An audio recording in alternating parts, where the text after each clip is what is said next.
Hi guys, tudo bem com vocês? Eu espero que com vocês seja tudo ótimo, porque comigo está.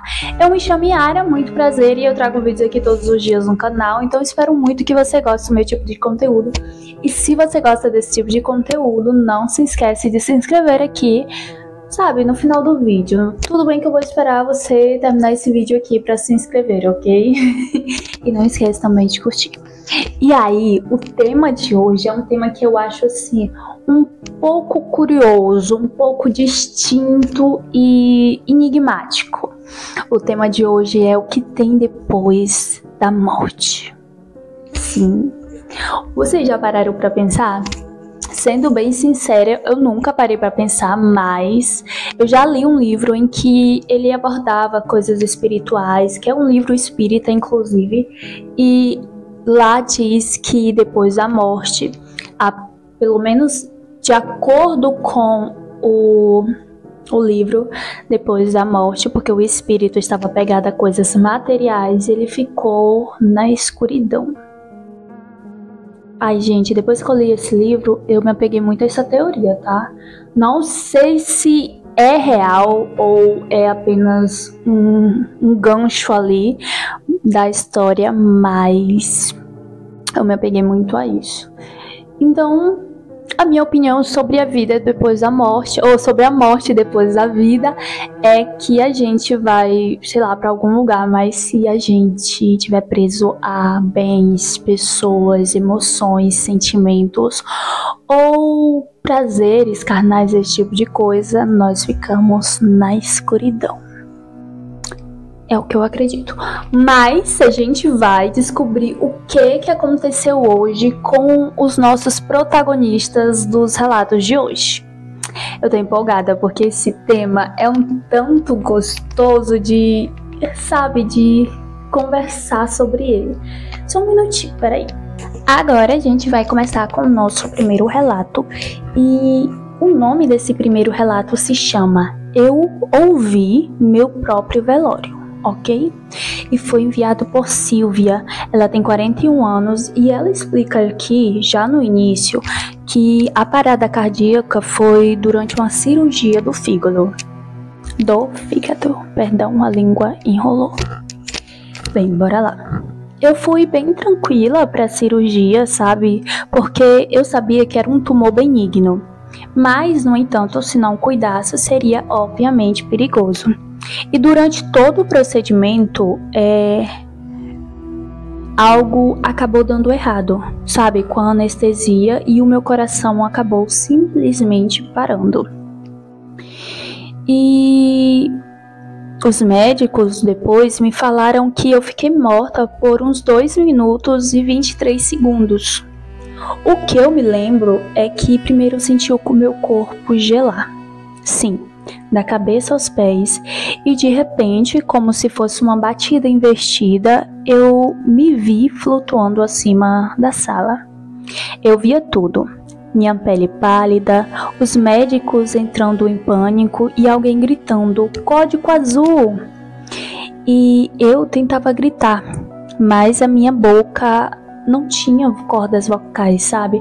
Era como se não saísse um único som. Quando eu fui puxada para trás, passei por um tipo de túnel com sons abafados. E era como estar debaixo da água. Do outro lado, eu vi um campo vazio e acinzentado. E eu vi uma voz que me paralisou completamente. Era a música que a minha irmã e eu combinamos que seria tocada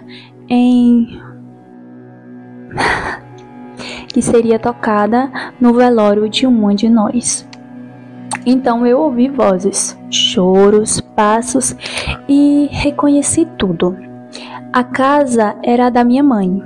Minha tia estava rezando o terço e a minha prima perguntando por que o caixão estava lacrado. Eu ouvi tudo, sabe? Literalmente tudo. Quando voltei, relatei essas falas com detalhes para meus familiares. E minha irmã ficou branca quando eu falei da música. Ela tinha cantado sozinha no meu quarto, com a porta fechada, enquanto esperava notícias do hospital. E aí ela não fala como voltou pro corpo, o que aconteceu. Ai, eu fiquei muito curiosa para saber como ela voltou, mas eu acho que tentaram reviver ela. Eu não sei por quanto tempo eles continuam tentando, né, reviver a pessoa, mas eu acredito que em um desses momentos que tentaram reviver ela acabou voltando e se lembrava de todos os detalhes. Eu queria muito saber porque ela disse que ela foi puxada, mas eu acho que foi meio que um teletransporte, entre aspas, de uma cena para outra, e não uma coisa tentando levar ela pro mundo dos mortos ou esse tipo de coisa. Muito interessante, muito obrigada pelo seu relato. Eu só desejaria mais um pouquinho de detalhes, porque eu fiquei tipo, cara, muito louco, não é? Tipo, não é surreal tudo isso, eu acho. Eu fico pensando no como a pessoa vai viver sua vida assim, sabendo que tem gente que não acredita muito no mundo espiritual, acha que morreu, acabou. Então a gente não sabe também como a pessoa pensava ou que deixava de pensar sobre essa questão espiritual. Então às vezes, perdão por ter enrolado a língua, às vezes isso pode ter mudado completamente a pessoa. E é igual eu falei, eu fiquei muito curiosa para saber como ela voltou pro corpo, mas acredito que, já que não colocou, deve ter sido algo simplesmente em um dos momentos ali de ressuscitação, talvez seja essa palavra, eu não lembro, acabou voltando e recordando de tudo e acabou contando aos familiares quando estava no hospital. Mas que bom que está bem e que pôde contar isso pra gente. Pequeno, mas muito interessante. Muito obrigada. Então bora lá. O segundo se chama O Campo de Mil Vozes. E esse tema aqui eu achei muito interessante. E foi enviado por Anderson Mendes. Ele tem 53 anos e sobreviveu a um acidente bem grave. Inclusive ele deixou aqui. Bora lá. Eu acordei dentro da ambulância e estava vomitando sangue. Foi aí que eu perdi a consciência instantaneamente. E segundo o laudo, o meu coração parou por 1 minuto e 47 segundos. E disseram que eu era para estar morto. Bem, no que eu achei que seria o meu último suspiro, eu fui sugado para um lugar que era tão claro que parecia que eu iria cegar. Mas não doía, incrivelmente era uma luz que não machucava. E era um campo, sim, mas não como os daqui. As flores não tinham caule e cresciam do nada, e pareciam feitas de vidro, vibrando como sinos. As vozes não eram cantos, eram pessoas, e milhares delas, sussurrando, conversando, rindo, rezando e muitas outras coisas. Era como estar no meio de um coro onde cada voz falava com você e sobre você ao mesmo tempo. Eu vi o meu avô, só que ele estava jovem, do jeito que era nas fotos que ele tinha tirado lá nos anos 40. Ele olhou nos meus olhos e disse: "Você tem que voltar." Ainda não concluiu. Quando perguntei o que, ele sorriu e simplesmente virou de costas. Eu acordei na UTI 3 dias depois. Minha primeira reação foi, claro, chorar. Porque aquela voz que eu senti, nunca mais experimentei nada parecido. E desde então eu carrego a... Gente, por que, amigo? E desde então eu carrego uma culpa estranha. Como se eu tivesse sido expulso do lugar onde eu realmente pertencia. Ai, amigo, não se sinta assim. Porque, o que eu posso falar? Não era o seu momento, sabe? Não era pra ser. E Deus sabe de todas as coisas. Eu acredito que é muito sobre isso. Se você voltou, foi porque fora da vontade de Deus. Não tem muito o que fazer, sabe? Ai, Não fica assim, não se sinta assim. E o legal que eu achei foi a questão do avô dele estar rejuvenescido. Eu achei isso muito interessante. Eu não sei se vocês acharam, mas eu achei super, tipo, coisa assim mesmo de filme. Muito legal. E sobre a multidão de vozes, me intriga, sabe? Ao mesmo tempo que eu achei muito interessante, me intriga porque... Espera só um minuto. Voltando. Me intriga porque, pelo que ele falou, não era algo ruim, não é? Aquilo ali era um lugar bom. Mas por que as vozes ficavam falando, sabe? Como se conhecesse ele? Será se aquelas vozes se alegravam por mais uma pessoa ter chegado ali? Sabe? Vocês já viram com certeza vocês já viram, aquela cena do pica-pau da cachoeira que quando ele desce as pessoas, tipo isso. Quando eu li, eu pensei nisso, juro. Pensei muito. E é muito gostoso esse relato porque ele tem uma nitidez de detalhes muito, sabe? O que faltou no outro teve nesse. Eu achei isso muito legal. E o bom de ambos é que eles não foi coisas ruins, né? Foram coisas assim gostosas, apesar do primeiro ela ainda ter ficado no plano astral, aqui no nosso mundo. O segundo ele já foi para um plano muito, muito diferente do nosso, mas ainda assim era um lugar onde ele se sentiu que pertencia. Então, às vezes esse sentimento de pertencimento é porque realmente era ali que era para ele estar. Mas às vezes simplesmente não é sua hora, sabe? Não tem o que fazer. Ou talvez esse sentimento veio agora na cabeça, o que eu concordo mais ainda do que o que eu falei anteriormente, é que eu acredito que você tenha esse sentimento porque você viu o seu avô, né, ali, você viu que tinha pessoas que você amava e você chegou e já chegou com pessoas se alegrando com a sua chegada.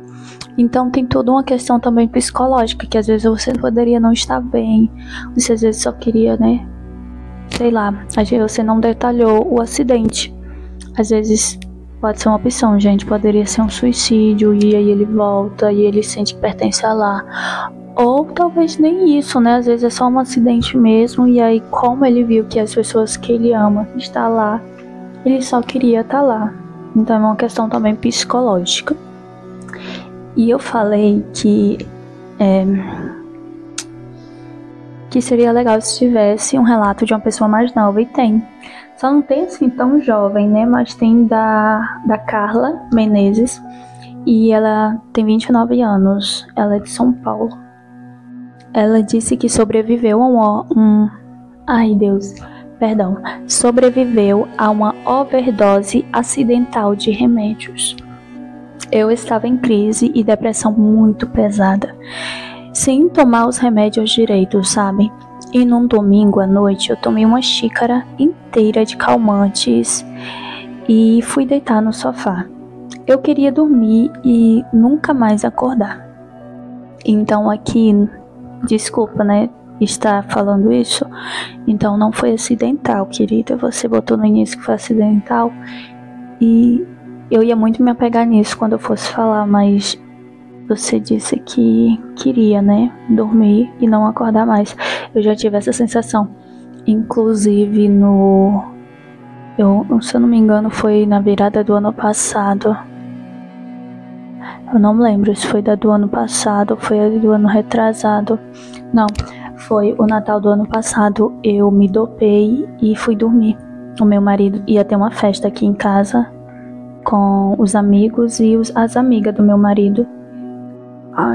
E eu simplesmente me dopei e eu já tinha passado o ano retrasado com eles. E foi muito bom, foi muito divertido. Mas final de ano pra mim é muito perturbador. A ausência da minha família mexe muito comigo. E ano passado foi o pior momento da minha vida, assim, questão da ausência da minha família.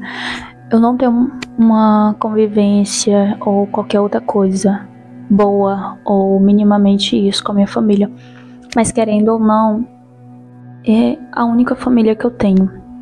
Então, a depressão que eu tive no Natal passado foi horrível. E realmente, tipo, eu me dopei e realmente a pessoa não quer existir quando faz isso. Ela só quer dormir e tudo mais. Eu acredito, né? Eu não sei, eu não cheguei a perguntar, ou se perguntei, esqueci. Mas eu acredito que o meu marido, que na época era só meu namorado, ele ficou muito triste. Eu acredito que sim, porque ele sente muitas coisas.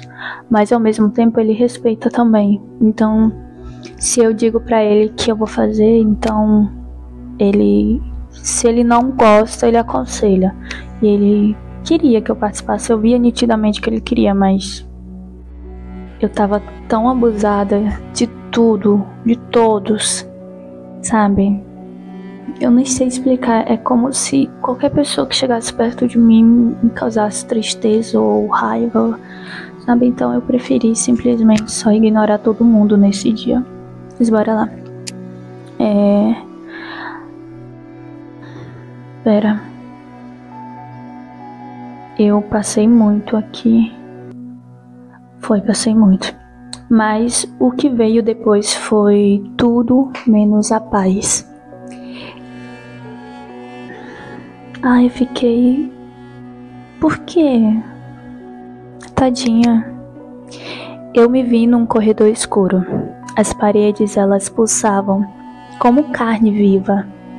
E o teto era baixo e a sensação era sufocante, sabe?